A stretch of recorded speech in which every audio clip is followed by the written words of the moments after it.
মোহাম্মদুর রাসূলুল্লাহ সাল্লাল্লাহু আলাইহি ওয়াসাল্লাম এবং তার প্রিয় সাহাবীদের আমলের যে অংশ নিরাপদ, মিষ্টি মিষ্টি ভালো লাগে, কোনো ঝুঁকি নাই, ঝামেলা নেই, বরঞ্চ সব জায়গায় বলে আলবত আলবত, খুব ভালো, খুব ভালো, আপনি ভালো, এইরকম যে সমস্ত জায়গায় অভিবাদন পাওয়া যায় সেই জায়গাতে আমল করতে কারো কোনো অসুবিধা হয় না। কিন্তু বদরের ওই পাহাড়ের উপত্যকায় দাঁড়িয়ে জালিমের চোখে চোখ রেখে বলে দেওয়া যে হক কখনো বাতিলের কাছে মাথা নত করবে না, ওই আমলটা করা বড় কঠিন। আমরা সবাই জানি মক্কায় রাসূল করিম সাল্লাল্লাহু আলাইহি ওয়াসাল্লাম এবং তার সাহাবায়ে কেরাম রিদওয়ানুল্লাহি তাআলা আলাইহিম আজমাইন তারা অনবরত শুধু কুরবানির নজরানা পেশ করে গেছে,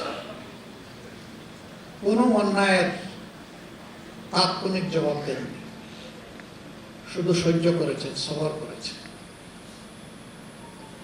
তিলে তিলে জ্বলে জ্বলে মানুষগুলা মানুষের খাঁটি মুমিনে পরিণত হয়েছে।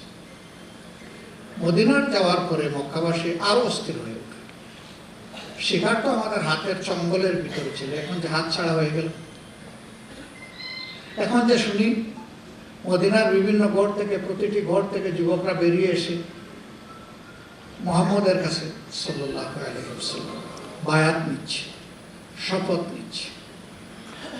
এই শপথ তো আর কিছু না, এই শপথ আমরা যে তাদের উপরে অত্যাচার জুলুম করেছি তার প্রতি শোধ নেওয়ার শপথ। কিন্তু তাদের এই ধারণা ইতিহাসে মিথ্যা প্রমাণিত হয়েছে। মক্কা বিজয়ের সময় রাসূল করিম সাল্লাল্লাহু আলাইহি ওয়াসাল্লাম যখন তাদের কাছে জানতে চাইলেন, আজ তোমরা আমার কাছে কি চাও,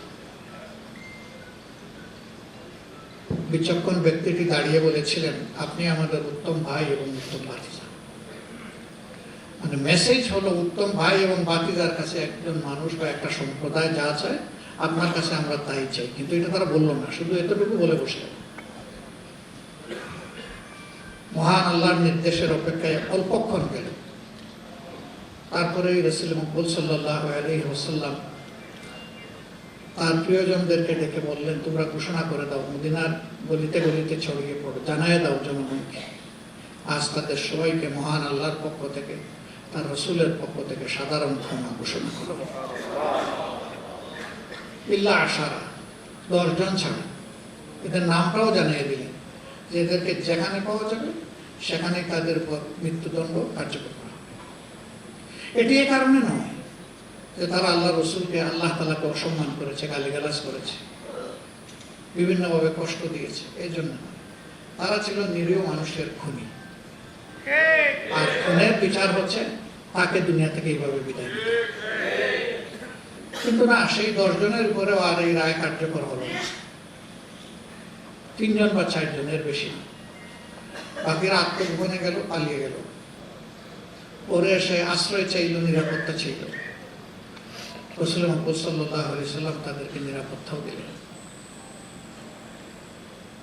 আবু জাহেলের সন্তান ইকরামার স্ত্রী তার ছোট ছোট বাচ্চাদের নিয়ে যখন আল্লাহ রাসূলের দরবারে হাজির হয়ে বলল যে আমি একটা অসহায় মানুষ, আমার পরিবারে বড় অভিভাবক ছিলেন